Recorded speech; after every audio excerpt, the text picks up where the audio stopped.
flamme des années 80. Le podcast qui allume la femme. Bonjour, on est très content de vous avoir avec nous aujourd'hui pour parler toujours de bien-être et on a la chance de recevoir Maya et Sylvaine. Est-ce que vous voulez vous présenter les filles? Bonsoir. Je suis Sylvaine, je suis praticienne certifiée en neurotraining. Je me suis également formée à toute la dynamique et la mécanique de l'épigénétique qui me fascine, qui est la plus belle révolution de ces dernières années. J'ai d'abord été fascinée par l'outil de lecture du corps par lequel passe le neurotraining. Mais je reconnais qu'aujourd'hui, cette révolution de l'épigénétique me motive davantage. En tout cas, je m'en sers dans mon protocole en neurotraining aujourd'hui. Très intéressant. On a hâte d'en savoir plus. Avec plaisir. Et toi, Maya, du coup? Alors moi, je suis Maya Lhomme, donc ça fait plus de 25 ans que je travaille dans la beauté, dans la mode. En fait, je maquille les mannequins, les célébrités pour leurs événements. Et en parallèle, j'ai toujours développé l'énergie. Donc ma philosophie, c'est réunir la beauté et l'énergie, donc la beauté énergétique. Donc de pouvoir offrir une nouvelle façon de faire rayonner cette énergie. Donc moi, je suis passionnée du subtil, de tout ce qu'on ne voit pas, mais que l'on ressent et qui nous font briller, qui nous font être heureux, parce que je pense qu'aujourd'hui, ce qui nous rend beau et belle, c'est l'amour, c'est la vibration universelle, et ça, c'est important de pouvoir le partager. Donc, de par mon activité dans le maquillage et aussi ma marque, parce que j'ai fondé une marque il y a quelques années qui s'appelle Santara Holistic, j'essaye de donner les outils au quotidien pour pouvoir développer ça. C'est peut-être une petite clé, des petits outils au quotidien pour retrouver des rituels. Peut-être des rituels qui nous font du bien, voilà, qui nous rend plus sûr de soi et plus aimant avec soi-même et les autres. Et comment vous en êtes venu à ces parcours-là? Parce que c'est vrai que c'est pas forcément immédiat, évident. Enfin, même si ça fait 25 ans, j'imagine que ça a vachement évolué pour toi, Maya, depuis le début. Enfin, il y a eu pas mal d'étapes, j'imagine. Ah oui, énormément, puisque il y a toujours des doutes, surtout dans le domaine du bien-être. Ça a toujours pas été facile. Depuis ces dernières années, avec tout ce qui s'est passé, la pandémie, on a vu beaucoup de personnes qui ont commencé à s'intéresser à d'autres façons de voir la santé, le bien-être, la beauté. Donc c'est vrai que ça a été une porte ouverte pour nous pour pouvoir développer plus de moyens et communiquer avec les personnes. Mais écoute, c'était pour moi c'est une passion de toute ma vie. C'est la façon dont j'ai grandi aussi, parce que je pense que tous les thérapeutes quelque part ont eu des blessures. Ils sont tous des personnes qui ont besoin de guérir des choses, qui ont besoin aussi de partager, parce qu'en fait tu transformes ta douleur, tu transformes tous les événements qui t'ont abîmé ou font évoluer, et de ça tu as envie de le partager après, et c'est comme ça que peut-être tu te formes ci ou ça, et c'est magique. Je trouve que c'est beau. Mais tu m'ôtes les mots de la bouche. Moi, c'est effectivement à la suite de drames d'une extrême violence que d'abord j'ai entamé un travail de deuil et en parallèle un travail de développement personnel qui m'ont conduite assez presque intuitivement à me former en neurotraining, à faire quelque chose de ces blessures. Et puis je crois que pour comprendre les névroses de ces patients, il faut comprendre d'abord les siennes. Donc j'ai voulu faire quelque chose de mes névroses, de mes douleurs, de mon deuil, et c'est comme ça que je suis, parce que moi c'était une reconversion, mais quelque part j'ai toujours été thérapeute. J'avais dans ma carrière dans la communication, autrefois, j'avais un patron qui ne cessait de me dire mais c'est pas possible, t'as une connaissance de l'humain qui est absolument incroyable, fais-en quelque chose. Et j'en avais pas encore conscience. Et il a fallu alors j'étais déjà passée par mes drames, mais c'était pas encore venu dans ma conscience élaborée que j'étais faite pour accompagner l'autre, et que j'étais faite pour comprendre ses névroses, et j'avais tellement compris que dans mes errances, dans ma quête personnelle, que la généalogie était riche riche d'enseignements. Moi, j'étais partie sur ma généalogie pour comprendre pourquoi j'avais vécu ça. Qu'est-ce qui a fait que c'était arrivé à moi? C'est-à-dire, j'ai jamais cru au facteur pas de chance. Oh là là, Sylvane, elle a pas de chance, elle a vécu ses drames, etc. Non, ça m'est arrivé à moi. J'y suis allée avec toute ma dynamique, avec toute ma responsabilité. Pourquoi? Qu'est-ce qui s'est passé dans mon histoire pour que ça m'arrive à moi? Donc, en fait, la généalogie est effectivement très riche d'enseignements et c'est ce qu'on va chercher avec les patients. Qu'est-ce qui s'est passé dans l'arbre? Comprendre de quoi on a hérité. Et tu penses que une fois qu'on a compris, on peut vraiment en faire quelque chose, comme tu disais, Alors, Maya? comprendre ne suffit pas. Ok, on a compris, so what? L'idée, c'est d'aller mieux. Donc non, comprendre ne suffit pas, mais c'est important de savoir de quoi on a hérité, parce qu'il y a une vraie logique comportementale. Moi, je pense qu'il y a eu personnellement une logique à ce que je sois allée dans ces situations-là et que c'est généré ces drames. Bon, après, là, on rentre dans une dynamique un peu invisible, mais on a peut-être des missions de vie et je devais passer par là et il n'y a pas de hasard. Hein, il y a pas de hasard et pas de chance. Quand tu dis pour resituer, parce que je pense qu'on l'entend tous comme ça, quand tu dis aller dans ces situations-là, c'est pas y aller de façon kamikaze, c'est y aller de façon apprentissage. On est d'accord? De façon inconsciente. Oui, de façon inconsciente, mais parce qu'il y a un apprentissage derrière. Bien sûr. C'est pas se fourrer dans des mauvaises situations, c'est ça que je veux dire. Se fourrer dans des mauvaises situations, c'est que tant que on n'a pas compris finalement d'où on vient, tant qu'on n'a pas réglé ces mots, l'histoire va se répéter. Elle est engrammée dans nos cellules et l'histoire va inlassablement se répéter. Parfois jusqu'au point qu'un symptôme sorte, cette espèce de langage non verbal qui vient te bousculer, qui est un feu vert et qui vient te dire ça c'est le contexte dans lequel tu dois progresser et tu dois te remettre en question. Et tant qu'on ne fait pas ce travail-là, les situations, ça moi j'ai plein de patients qui viennent me voir parce que ils répètent inlassablement, immanquablement, résolument les mêmes situations. Et leur cerveau émotionnel ils n'ont pas fait le travail parce que l'important c'est que le cerveau émotionnel comprenne le message et comprenne les choses. La conscience élaborée, la personne sait très bien qu'elle répète, elle en a marre, elle a pas de bol. Moi j'essaye de leur dire avec toute l'empathie que j'ai et puis tout le professionnalisme que j'ai que non, c'est pas une question de pas de bol. Tant que t'as pas compris, t'y retourneras parce que le cerveau a besoin de justifier ses craintes. Donc, en admettant que dans ton histoire familiale, on t'a transmis sans ouvrir un livre et te dire ma fille, mon fils, tu sais, les hommes sont tous des prédateurs.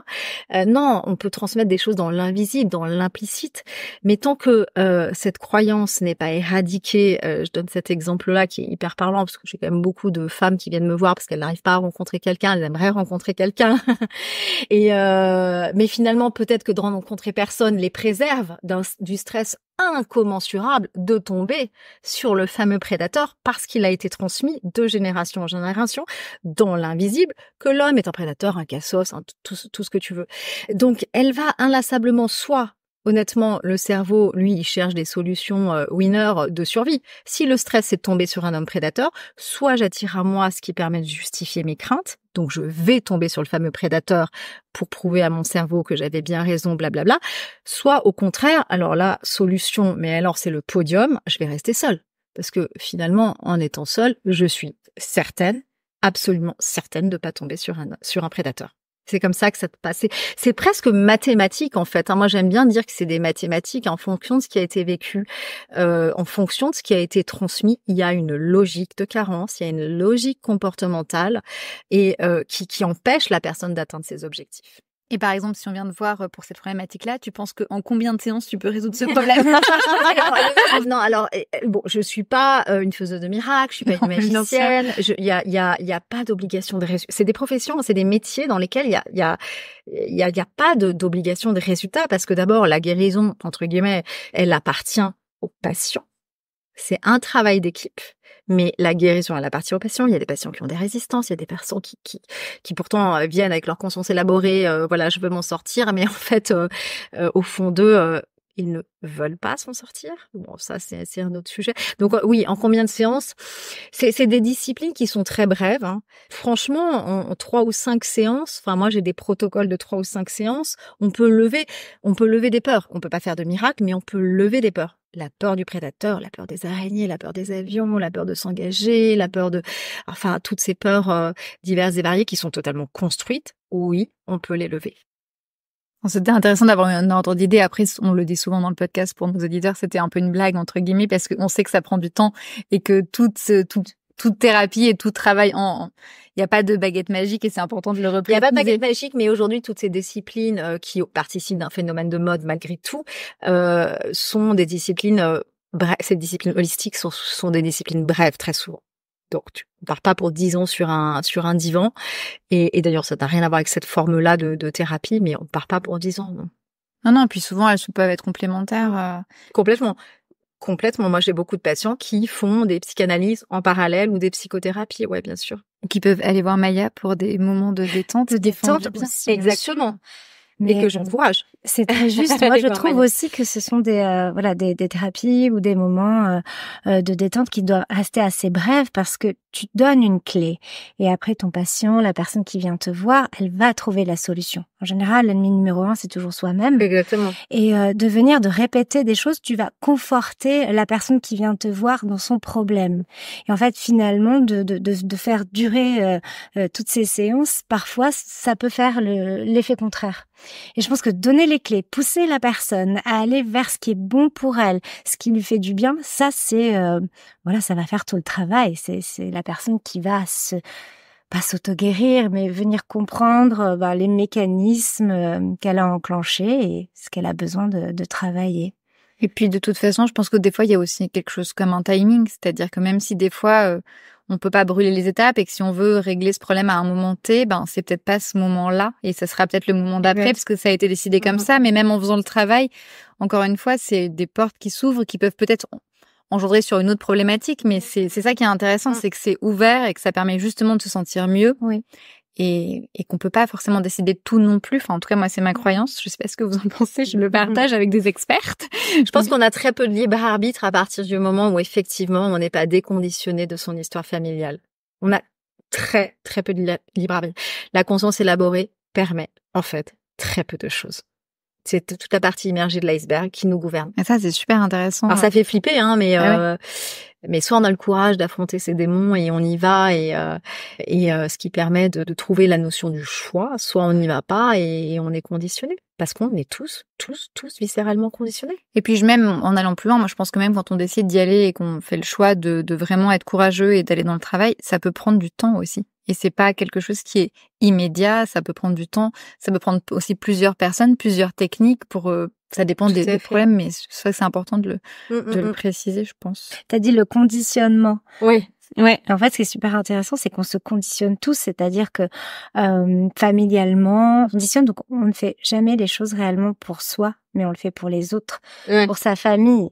Et en fait, ce qui est important dans la vie, c'est d'arriver à se reconnecter à soi, à ses vrais besoins, à quoi on aspire, comme tu disais tout à l'heure. C'est quoi ma mission de vie quelque part? Et de répondre de se répondre à soi-même, c'est-à-dire de ne pas faire en fonction du regard de l'autre, de ce que l'autre attend, etc. Bien sûr. C'est-à-dire que je le fais pour moi, pas pour les autres. On veut toujours faire les choses pour les autres ou pour la vision des autres, dans un prisme. On a chacun notre prisme différent. Alors quand tu te dis, ok, je le fais pour faire du bien aux autres, mais quelque part, ce n'est pas d'être égoïste, mais se recentrer. C'est très mal vu, malheureusement, en France, de faire pour soi. Ou même, en Occident plus généralement, c'est tout de suite, ça donne une dimension de narcissisme. Or, c'est faux. Il faut s'aimer. Faut penser d'abord à soi. Faut même s'adorer. Moi, je dis faut s'adorer. Moi, je m'adore. Je le dis à vos auditeurs. Je m'adore je m'aime. Et c'est vrai que c'est le début d'une histoire d'amour avec la vie. Donc, si on passe pas d'abord par soi, je vois pas comment on peut aller vers l'autre ou aider l'autre. Complètement. Et justement, toi, tu proposes justement des soins pour se reconnecter à soi et pour revenir à soi aussi, parce que c'est ça ta marque holistique, c'est de pouvoir prendre soin de soi pour se retrouver bien avec soi. Oui, revenir à l'essentiel, revenir aux choses qui sont simples, se faire du bien, savoir qu'est-ce qu'on aime et juger de ce qui est bon pour soi. Donc, ça peut passer par un rituel de massage, se reconnecter avec sa peau, avec les sensations, parce que parfois, on va se faire masser, mais sincèrement, il y a des personnes qui ne se touchent jamais, qui ne touchent pas sa peau, qui ne se massent pas, donc se reconnecter avec ses propres sensations. Donc déjà, rituel de massage, c'est magnifique. On va aller devant le miroir et on va se regarder et avoir plein de compassion, d'amour pour soi-même, ça aussi c'est magnifique. Et de toute manière, on n'a pas le choix. On est sur cette terre, c'est une mission et il faut s'aimer parce que sinon le combat est trop difficile. J'adore. Donc c'est tellement beau et tellement vrai. Ouais. Il faut aller de l'avant. Il faut pas avoir honte de s'aimer parce qu'on alors c'est personne aussi Maya, mais ça va complètement dans le sens que tu dis, ces personnes qui il y a deux choses, il y a aussi des personnes, pour parler du conditionnement, qui ont grandi dans la pudeur, qui viennent d'une histoire familiale où on ne montre pas. C'est-à-dire qu'on cache même sa joie. Et on ne montre bien sûr pas sa tristesse. Donc c'est très compliqué d'accéder à ce dont tu parles quand on vient d'un tel conditionnement. Et est-ce que vous pensez, parce que, si je peux me permettre, comme vous avez presque 50 ans, c'est aussi... Moi, je les ai dépassés. Non, mais je faisais une balance. Enfin, vous avez une 50aine d'années, mais Maya, elle les a pas encore. Donc, on est en très précis.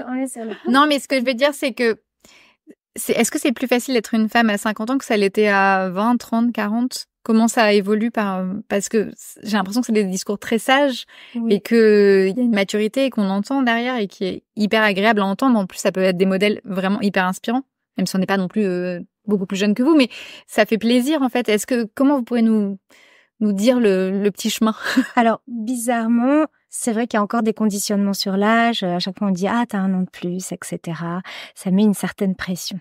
Moi, j'ai eu de la chance d'évoluer dans un milieu où tous les âges étaient mélangés. Dans la mode, voilà, il y a des mannequins très très jeunes et puis il y a des stylistes beaucoup plus vieux, des photographes, on est tous vraiment mélangés et ça fait voilà un cocktail assez joyeux et où sincèrement on ne parle pas vraiment d'âge. Donc moi j'ai assez évolué, j'ai été chanceuse de finalement ne pas faire trop attention et de ne pas dire ah voilà, j'ai un an de plus, mon Dieu, une ride de plus, etc. Donc j'ai essayé de ne pas me mettre cette pression en plus. Mais c'est vrai que c'est pas facile. Mais en même temps, je trouve que là, plus on grandit, plus on est bien, plus on sait ce qu'on veut, ce qu'on aime. Et finalement, quelque part, je préfère la femme de 50 ans à la femme de 18 ans que j'étais. Moi, j'ai évidemment été concernée par cette cinquantaine qui approchait et que j'ai donc bien dépassé. Et finalement, de réaliser que c'était un âge extraordinaire. Et alors, est-ce que c'est plus facile qu'à 20, qu'à 30, qu'à 40 ? Non, par rapport au drame que j'ai évoqué au début du podcast, bien sûr que mon contexte de vie aujourd'hui est beaucoup plus fluide parce que c'est ça. Moi, je dis toujours à mes patients, quand vous ressentirez que c'est fluide, c'est que vous êtes guéri. C'est la fluidité, c'est vraiment le témoin de progrès. Et cette fluidité, je l'ai ressentie à 20 ans, je l'ai ressentie à 30, mais par exemple à 35, 40, voilà, où j'ai vécu un des drames, je n'étais pas là-dedans. Donc forcément aujourd'hui que la vie est beaucoup plus fluide, que je me suis reconstruite, que j'ai travaillé, que voilà, que je suis une soignante, oui, je trouve que c'est un âge très jeune.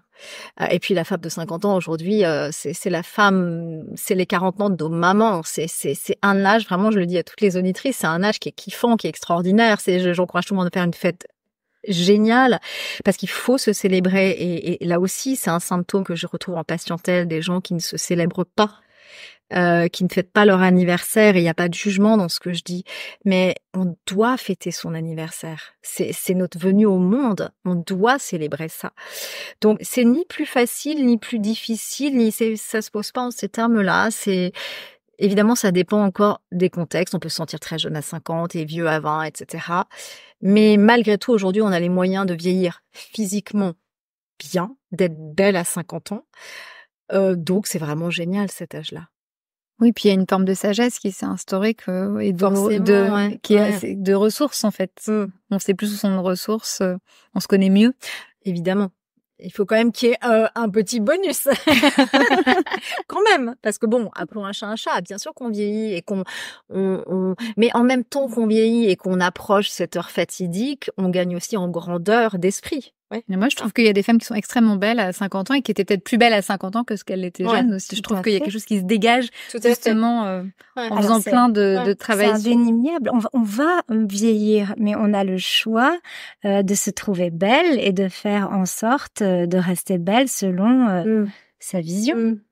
En tout cas, vous êtes magnifique. Vous aurez les photos sur notre fil et vraiment en allant sur les Instagram, mais vraiment. On n'est pas trop mal. Ah ouais, non franchement, c'est... Ah ouais, vous êtes sublime. Ça fait... ça donne envie de... La joie, c'est une bonne recette. Ouais. Ah bon, bah, on va super bien veiller. C'est vrai que ça transpire. C'est le corps est tellement l'expression des mots et des émotions. Quand regardez les emojis, c'est voilà, c'est ça. Donc la joie, ouais, elle fait quelque chose sur le visage. Et donc justement, en parlant du visage, qu'est-ce que tu nous conseillerais comme rituel? Qu'est-ce que tu as comme ustensile? Enfin, là, j'en ai tellement, c'est-à-dire que j'adore la médecine chinoise traditionnelle. Donc, il y a des objets magnifiques comme les gua sha. Je ne sais pas si vous connaissez un petit peu, si vous avez déjà pratiqué. Alors, les gua sha, ce sont des pierres qui sont taillées avec des formes particulières pour épouser le visage et pouvoir le masser. Donc, c'est un petit peu comme une face gym, enfin une gym faciale, un peu comme aussi le yoga du visage, mais là, on va appliquer les pierres qui ont des particularités pour le visage et aussi leurs formes qui vont venir remodeler et épouser toutes les formes. Donc, c'est assez incroyable l'effet. On y croit ou on n'y croit pas, mais sincèrement, quand on l'utilise régulièrement, on voit les bénéfices. Et ça peut jouer sur les rides qui sont sur le visage, ça remodèle, donc on voit tout de suite le contour du visage, les pommettes, tout se redessine, se remodèle. Évidemment, c'est surtout aussi sur le drainage lymphatique, parce qu'on en fait souvent sur le corps, on se masse le corps, mais le visage, on oublie, on le maquille, on le camoufle. Alors ça, c'est toujours quelque chose aussi qui m'a un petit peu frustrée dans le maquillage, toutes mes années de make-up artiste. Toutes les personnes veulent se cacher, se transformer, ressembler à quelqu'un d'autre. Alors qu'on a tous une beauté unique, qu'on est tous uniques et c'est merveilleux justement de aller chercher ton point fort et de le mettre en avant au lieu de le cacher. Et c'est ça, moi, que j'essaye de transmettre aujourd'hui. C'est juste, n'essaye pas de cacher, mais essaye de magnifier quelque chose qui est ton atout. Et ça, c'est aussi d'aller le chercher. Donc, de mieux se connaître.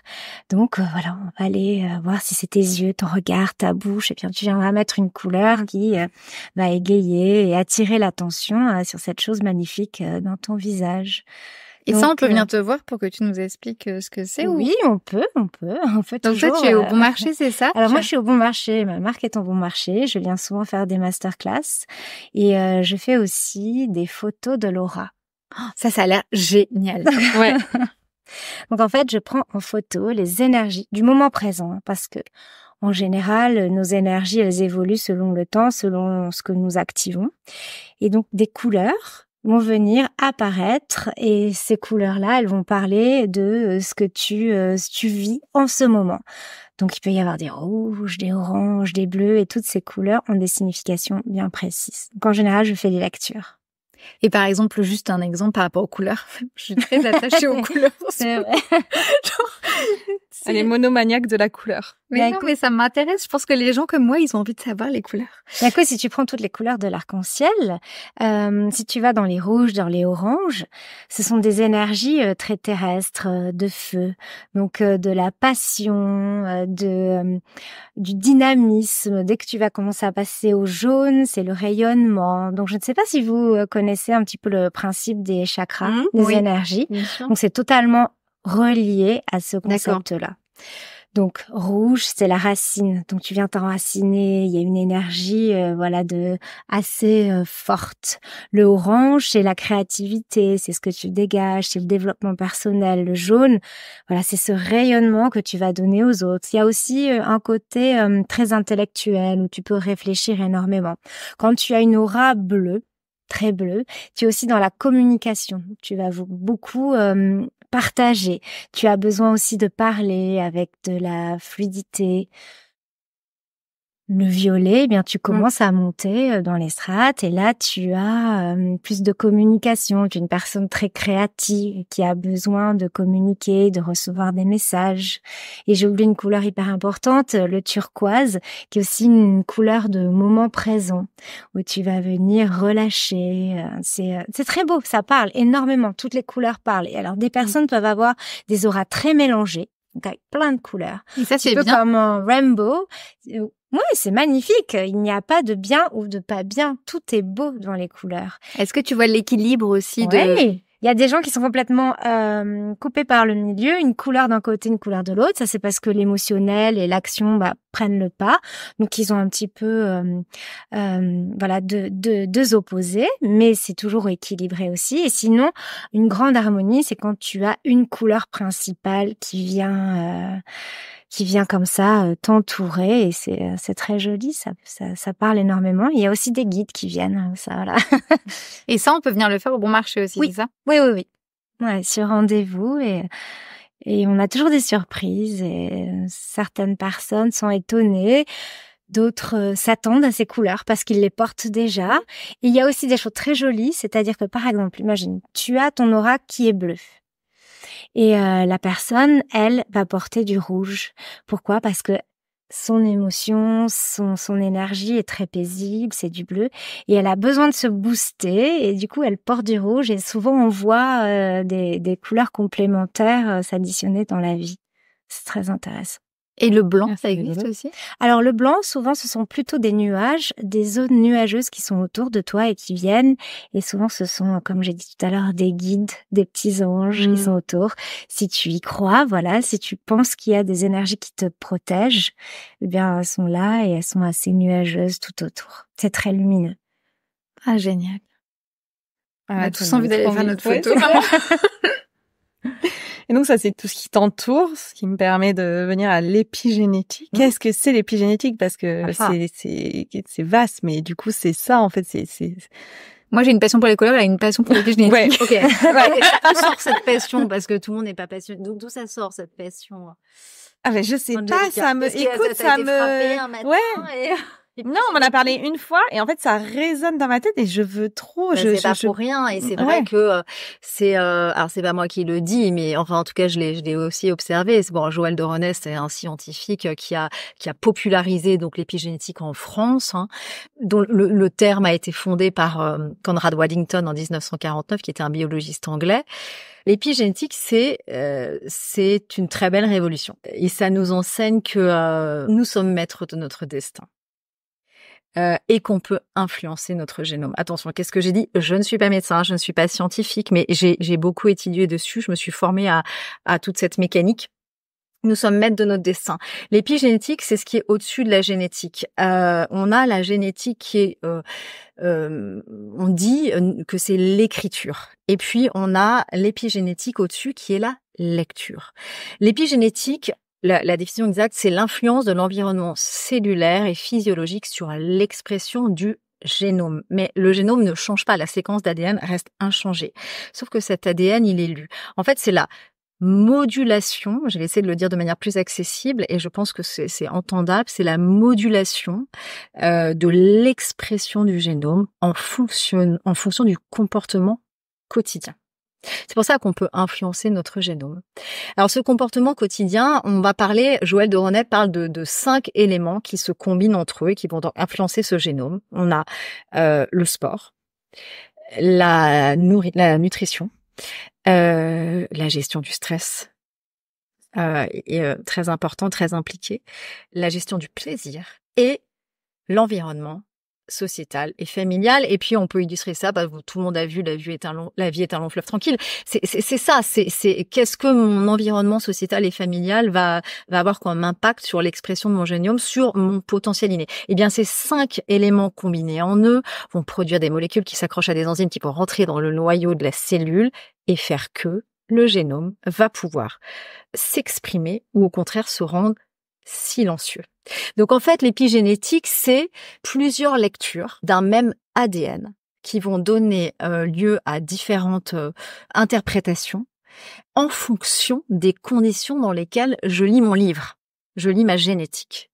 Mais ça veut dire encore une fois qu'on n'est pas victime de son génome, qu'on est capable d'en altérer le fonctionnement en fonction des comportements quotidiens. Et il y a même un autre grand professeur qui est passionné d'épigénétique en France, qui s'appelle Gilbert de Rais. Il est beaucoup intervenu lors de la Covid. Il est passionné d'épigénétique, il fait beaucoup de conférences, et lui dit, j'adore cette expression, qu'on peut chouchouter nos chromosomes, parce que quand on parle d'ADN, on parle de chromosomes. On peut chouchouter nos chromosomes, on peut tous être en bonne santé. Après, il y a ce qu'on doit vivre il y a ce qui est fait pour nous, pas pour nous. Il y a évidemment tout ce qui se passe dans l'invisible. Mais aujourd'hui, j'aime bien cette idée qu'on est maître de notre destin. C'est ça l'épigénétique. C'est comment je lis mon ADN, puisque l'ADN c'est un alphabet de 4 lettres. Comment je lis ces 4 lettres? Si c'était une question de résonance aussi, parce que tu disais qu'il y a des phénomènes, voilà, ton environnement, ce que tu manges, toutes ces choses-là. Donc il y a aussi un effet de résonance. J'entends le mot résonance par rapport à tout ce que tu as dit. Je sais pas si on peut mettre cette terminologie-là, mais je vais donner un exemple extrêmement concret pour que les auditeurs comprennent. J'ai un patient qui vient me voir et dont l'objectif est d'aller monter le Machu Picchu. Je dis ça parce que j'ai vu quelqu'un hier qui partait au Pérou. N'empêche que le patient qui voulait vivre une aventure comme ça, je l'ai eu. Et sauf qu'il est issu d'un conditionnement, entre guillemets, attention, tu vas tomber. Tout est dangereux, le terrain est miné, l'étranger c'est dangereux, l'aventure c'est dangereux, faut pas y aller, vase clos, on reste entre nous. Bon. Il est évident que son génome, parce que il y a un gène qu'on appelle le gène de l'aventure. Mais ce génome, à votre avis, étant donné qu'il a peur par rapport à ce qu'on lui a transmis, de partir au Pérou, est-ce que, à votre avis, il va avoir besoin de ce génome? Non. Bah non. Donc l'expression de ce génome, il n'y en a pas besoin. Le génome, lui, bah je reste silencieux. Je reste silencieux, on n'a pas besoin de moi. Oui, mais vu qu'il a quand même envie d'y aller, ça veut dire que ce génome, peut-être le titille quelque part, peut-être qu'il reste silencieux, mais quand même, il dit « Youhou, j'existe ». Si on faisait un truc ensemble. Mais ce génome, et c'est exactement ça, il va dire « Youhou, j'existe » à partir du moment où le patient, en travaillant avec quelqu'un d'autre ou avec moi, va lever sa peur du Machu Picchu. Hein, je donne quelque chose de encore une fois, de concret et de symbolique. Et le jour où il comprend que l'inconnu n'est pas dangereux, effectivement, il a besoin de son gène de l'aventure qui a le DRD4-7R. Il en a besoin. Donc effectivement, il va le bousculer. Alors après, on ne sait pas quand, on ne sait pas comment, quel est le timing, mais effectivement, il va à un moment donné avoir il va changer d'habitude, il va changer de comportement, il va vouloir partir explorer l'inconnu. Et là, il va avoir besoin de ce génome qui s'exprime. Il a le génome. En fait, on a tous un potentiel inné qui cherche à se dire. On parlait de perfection tout à l'heure en off, et la perfection, encore une fois, c'est pas très intéressant. Mais malgré tout, on a un super potentiel inné. Mais malheureusement, avec tous les conditionnements totalement inappropriés à la réalité de ce qu'on voulait vivre, à cause de tout ça, ce potentiel inné, il s'exprime pas. Et comment on fait? Alors, si on vient de voir, tu vas débloquer ce génome qui va faire en sorte que... Je comprends pas le pont. En fait, comment ça se passe? C'est-à-dire que là, on est sur une mécanique, qui dit que on peut influencer l'expression de son génome. Ok. Donc, on a un tas de gènes, on a à peu près 30 000 gènes, dont seulement 8% codent pour une protéine. C'est-à-dire qu'il y a tout un tas de junk ADN dont parlait aussi Joël de René, dont on savait pas. Voilà. Aujourd'hui, on les appelle les gènes adaptatifs. Ils servent à quelque chose. OK? Bon. Donc non, moi, on vient me voir, je fais pas youhou, petit génome, réveille-toi. Non. D'abord, il y a évidemment un entretien où la personne libère sa parole, se met en confiance, on sécrète de l'ocytocine, etc. Et elle m'expose sa problématique que je lui restitue pour être sûre d'avoir bien entendu. Elle remplit un document que je lui remets qui contient un arbre généalogique très succinct avec d'autres questions, et très vite, en fonction de ce qui s'est passé sur l'arbre généalogique, je vois c'est presque du laser, mais je comprends sa logique comportementale. OK, et que ça la bloque pour atteindre son objectif qui peut être je veux rencontrer quelqu'un, je veux aller au Pérou, je veux prendre l'avion, je voudrais me positionner, je veux apprendre à dire non, etc. Et là intervient évidemment mon outil quand même principal qui est le test musculaire, cher à la kinésiologie et au neurotraining. Ce test musculaire, il est basé sur le principe que en état de stress, il y a un affaiblissement du tonus musculaire. À l'inverse, quand il n'y a pas de stress sur un sujet évoqué, le tonus est maintenu. Et ça va être mon entrée dans la séance. Le lien avec l'épigénétique, c'est que moi, l'épigénétique me permet de comprendre toute la mécanique qui fait qu'il est dans cette posture-là et dans cette logique-là. Mais si ça a marché dans un sens, ça peut marcher dans l'autre, parce que l'épigénétique nous enseigne aussi que ce n'est pas, c'est réversible. C'est réversible. Ce qui a été fait dans un sens peut être allumé. Les Anglais, ils parlent de gènes off et on. Ça veut dire ce que ça veut dire. Donc, ce gène qui est off, oui, on peut le rallumer. Comment?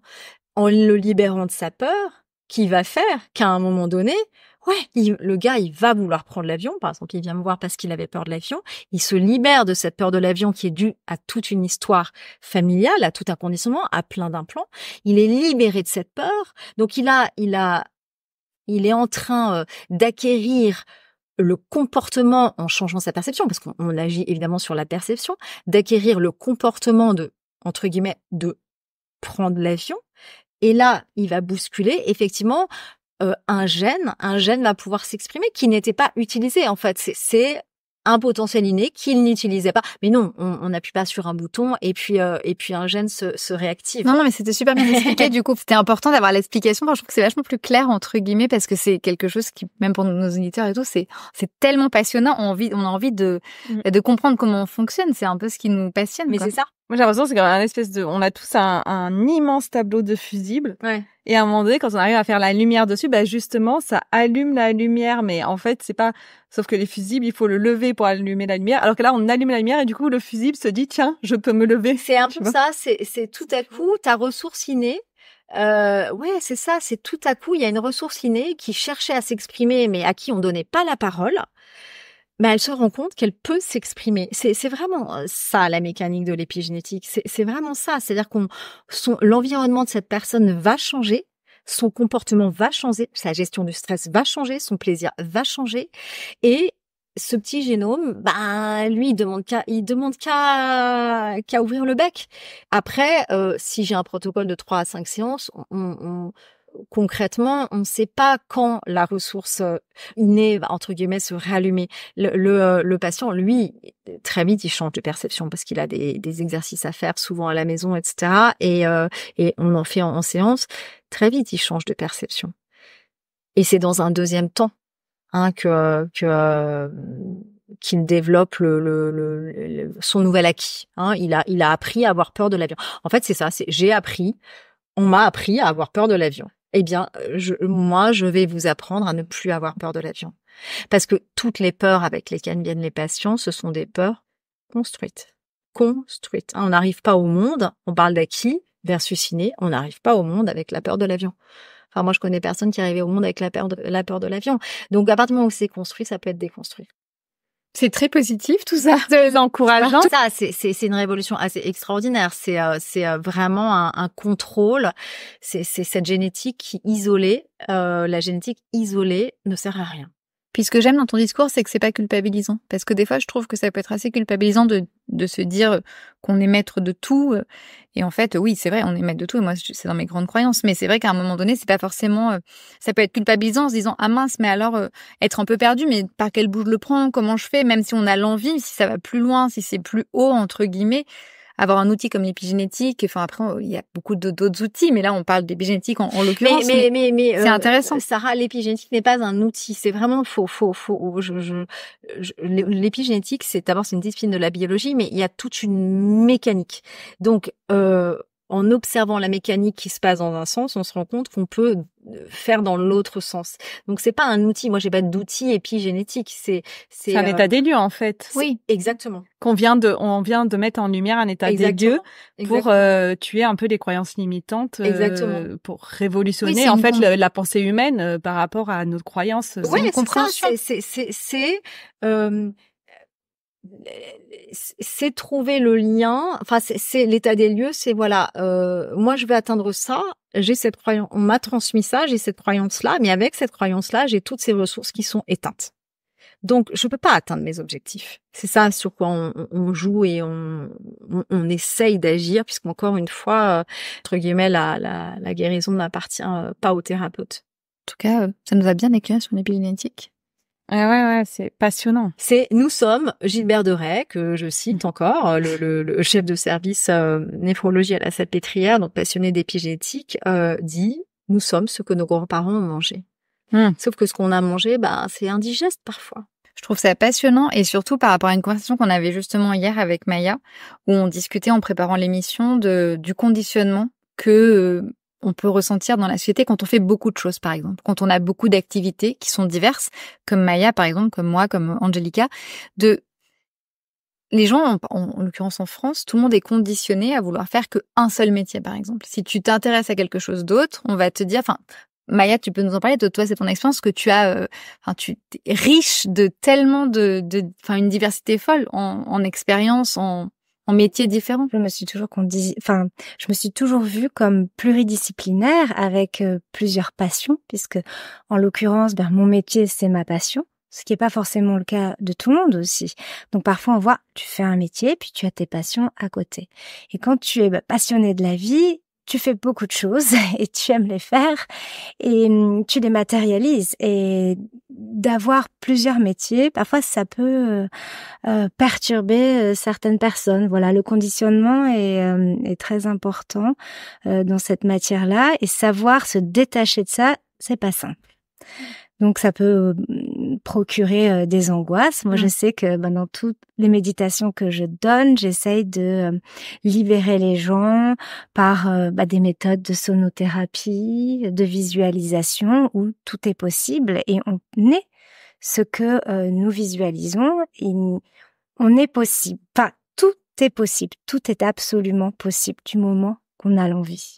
Ouais, et surtout, rien n'est irréversible. C'est ça aussi que nous enseigne l'épigénétique. Et la motivation, oui, l'envie, la motivation, c'est ce qui participe grandement à la thérapie. C'est la part de motivation, ouais, pour déclencher de la dopamine. Et donc, toi, quand tu fais tes méditations, c'est avec des bols Oui, moi, je donne des méditations sonores. Alors, je vais venir travailler avec des instruments thérapeutiques. Donc, ça peut être des bols de cristal. Donc, on va venir faire chanter et frapper ces bols. Il va y avoir des fréquences bien particulières.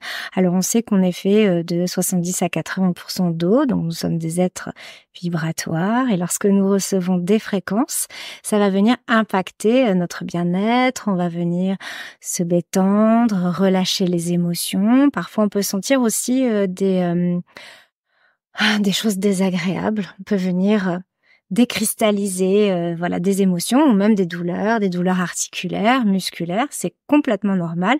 On va venir un petit peu comme une sorte de détoxification, venir fluidifier le corps, l'esprit.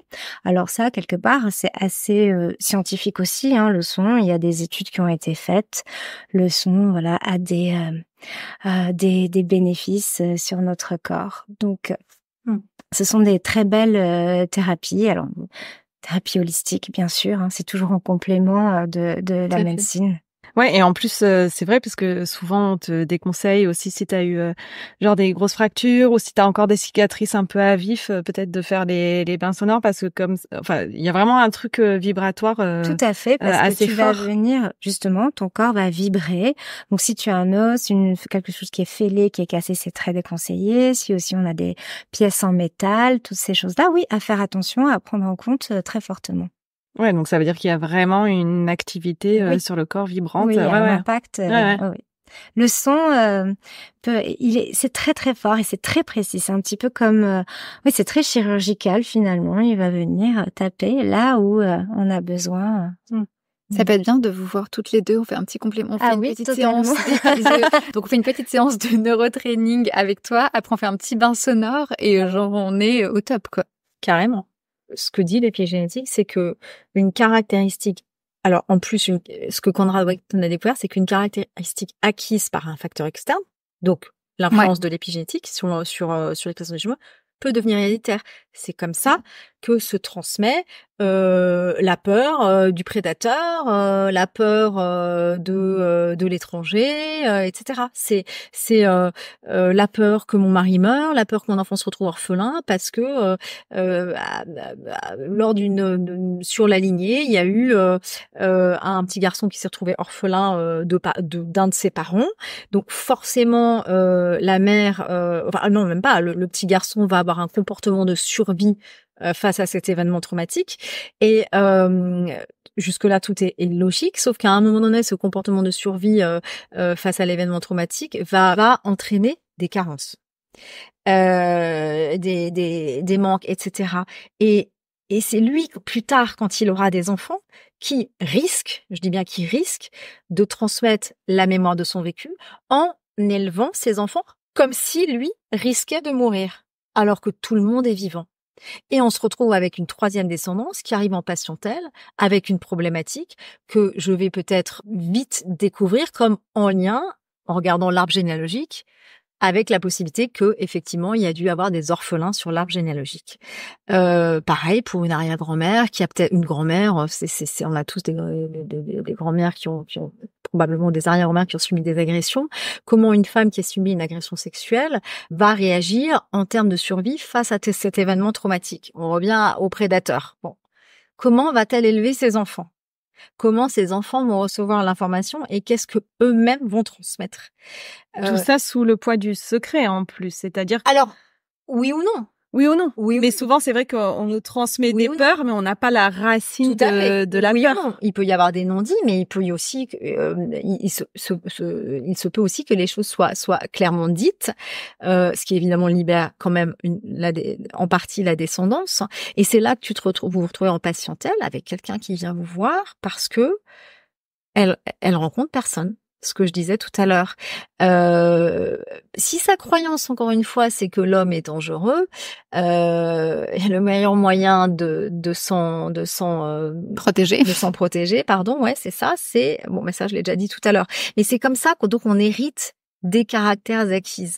Donc on n'hérite pas que de la génétique, des yeux bleus et des cheveux blonds de papa et maman, mais on hérite également de toute cette épi génétique. Et c'est comme ça que les choses sont véhiculées. Sauf que pour la personne qui en a hérité, c'est pas du tout adapté à la réalité de sa vie. Elle a pas subi de trauma, elle est ni orpheline, ni elle a été agressée. Et pour autant, elle peut avoir le comportement inapproprié de quelqu'un qui a subi le trauma. Et du coup, c'est pas du tout une coïncidence que, à l'heure actuelle, on parle énormément d'épigénétique et on parle énormément de transgénérationnel. Parce que finalement, je dirais pas que c'est un synonyme, mais oui, voilà, c'est ça. Bien sûr qu'il y a une résonance. Ouais, bien sûr. Mais l'épigénétique, elle existe en fait depuis très longtemps. Hein. On a mis un mot dessus que en 1949, comme je disais tout à l'heure. Mais en fait, elle existe depuis très longtemps. Hein. En fait, pour rebondir sur du coup. Sur ce discours et sur ces pratiques, est-ce que toi, dans ta pratique qui est plus de l'intime, entre guillemets, avec une personne que tu vas maquiller, que tu vas masser, avec qui tu vas faire un soin, ou dans ta façon de faire les produits aussi, est-ce que des fois, tu peux avoir des femmes qui vont... T'as développé une certaine sensibilité qui fait en sorte que tu peux sentir des choses comme ça, tu peux être à l'écoute une forme de thérapie, entre guillemets, qui s'instaure. Je pense qu'on est tous capables de canaliser des messages pour les autres. Donc ces messages, ils viennent de nos ressentis, de tout ce que l'on ne dit pas avec les mots. Donc quand on voit une personne et quand on rentre dans cette intimité, si je la masse ou je la maquille, je vais réellement pas me mettre à sa place, parce qu'on peut pas se mettre à la place des gens, mais ressentir ce dont elle va avoir besoin, le levier qui va l'aider à se sentir mieux, à libérer, se sentir belle. Parce que pour moi, je pense que, voilà, ce qu'on disait tout à l'heure, c'est qu'il y a des missions de vie et depuis toujours, je sais que c'est de rendre beau, d'aider les personnes à rendre beau parce que c'est une très belle énergie. Et l'amour, voilà. Je pense que plus tu donnes de l'amour et Et c'est dans ta façon de faire les produits aussi, parce qu'on peut acheter des produits. Et comment tu imagines ces produits? Parce que ça me fascine, en fait, de me dire, tu te lèves un matin, tu dis, je vais faire un produit comme ça, et qu'est-ce que tu utilises? Comment on arrive à faire une marque? C'est quand même... J'essaie toujours de résoudre des problématiques aussi. Donc, tous les obstacles que j'ai vécus, lorsque je les ai transformés, j'essaye de créer, un objet ou un produit qui va être en relation avec, pour pouvoir aider les personnes. Donc c'est vraiment dans ce don, un don de Et t'as pas un exemple, partage. par exemple? Le spray, oui, le spray que j'ai créé. Donc j'ai créé un spray à base de 3 huiles essentielles, donc soit 3 huiles essentielles qui vont venir jouer sur l'émotion. Et ce spray, je l'ai créé quand je vivais à New York, où je pense que c'était une énergie trop forte pour moi. Déjà, la ville de New York, elle est construite sur du granit, et cette pierre-là, c'est une énergie très très forte. D'ailleurs, on dit que c'est la ville qui ne dort jamais. Et je me sentais parfois un petit peu déstabilisée. J'avais besoin d'ancrage et parfois de joie, alors que je suis une personne très très joyeuse, mais je pouvais me sentir complètement submergée par ces moments, par le bruit, l'énergie des gens qui est assez intrusive. Et j'ai commencé à faire instinctivement, j'ai commencé à faire des mélanges, parce que j'adore l'aromathérapie, et je pense que l'olfactothérapie, c'est quelque chose alors c'est pas magique, mais ça nous donne des émotions immédiates, parce que c'est le seul sens qui n'a pas de filtre. Quand vous sentez une odeur, vous avez une émotion. On ne met pas de mots sur une odeur.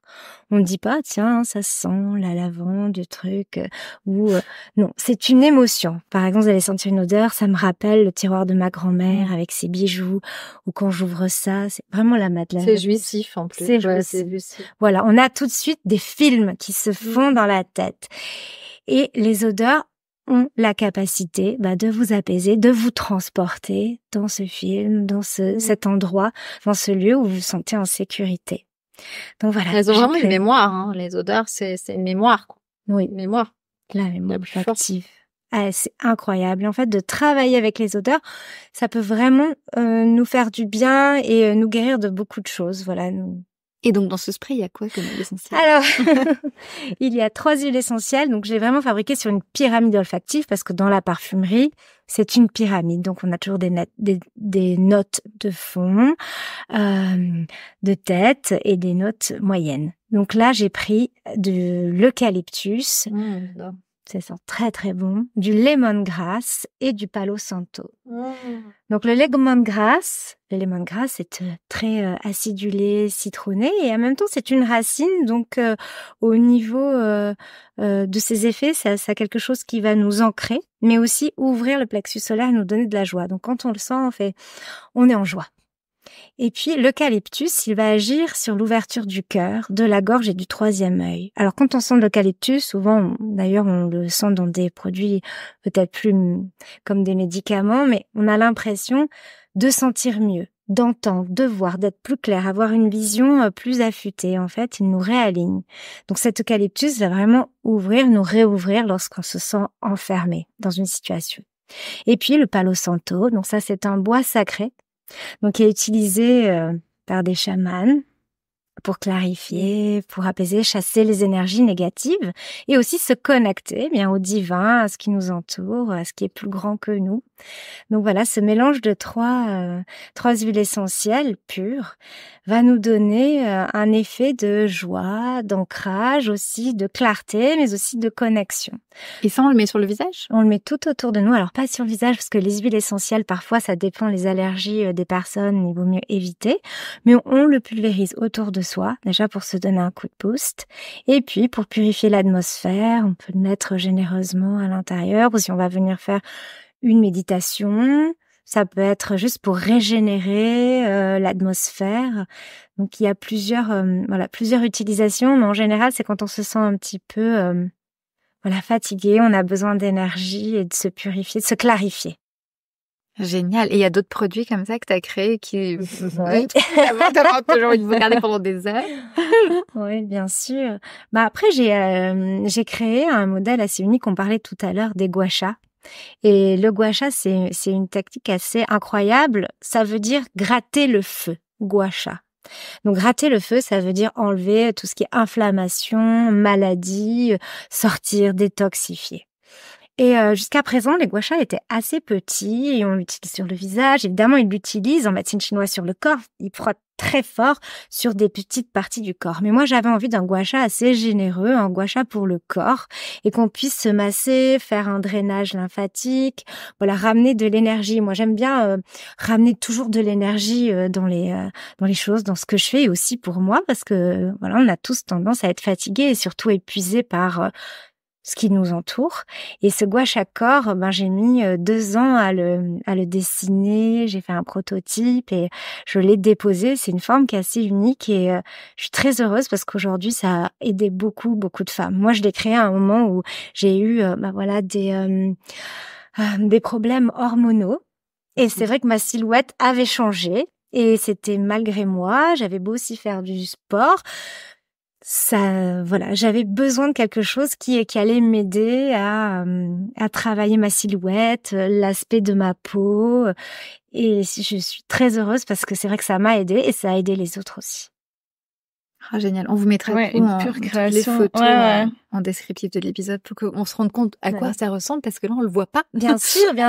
Donc, on a trop envie d'avoir... Mais je crois que créer aussi, c'est notre... On est fait pour ça, hein, quand on dit on est des créatures créées par le créateur, qu'on soit croyant ou pas. On est fait ici sur cette planète pour expérimenter. Déjà expérimenter tous nos sens, c'est important. Mais la créativité, c'est une qualité innée. Donc voilà un potentiel qu'on a tous, mais qu'est-ce qui fait qu'on n'exprime pas cette créativité? On l'a tous. On l'a tous, bien sûr. En tout cas, vous avez été très créatifs ce soir. Et on arrive à la fin déjà. Ah là, ça passe trop vite. On pourrait vous écouter des heures, quoi. C'est ça le problème. On devrait faire les podcasts de 3 heures. Voilà, un petit mot de la fin. Bah oui, on a le petit mot de la fin. Qu'est-ce que vous voudriez rajouter? D'abord merci évidemment de nous avoir de m'avoir permis d'exprimer ma parole. Peut-être un petit zoom arrière sur le fait que je suis neuroentraîneur et que j'avais un cabinet à Paris que j'ai fermé en septembre pour m'installer en Corse du Sud. Ça c'est ton gène d'aventurière. Voilà, exactement. Celui-ci s'exprime très bien, croyez-moi. Et mais il n'était pas réprimé de naissance. Et où j'ai ouvert un cabinet et où je vous accueille évidemment avec toute ma bienveillance pour vous aider à mieux vous connaître, mieux gérer la relation à l'autre, éradiquer vos peurs profondes et surtout prendre la responsabilité. J'aime bien ce mot et ce sera mon mot de la fin. Je crois que la guérison, elle appartient aux patients, mais à condition qu'ils prennent la responsabilité de ses choix, de ses actes et de ceux qui le touchent. Oh. Ouais, ça c'est bien vrai. Ouais. Ça c'est bien dit. C'est ça. Et toi, Maya, tu veux dire un petit mot pour la fin? Oui, que déjà c'est pour moi tout ceci c'est très émotionnel parce que de pouvoir toucher les gens, de partager, parce qu'on peut se toucher par les mots, mais aussi surtout réellement toucher, parce que j'ai de la chance de toucher réellement les personnes. Et ça, c'est un luxe aujourd'hui. C'est un luxe, c'est un grand luxe. Et c'est magnifique de pouvoir partager tous ces moments et j'espère que cette confiance qui s'installe mutuellement va encore grandir.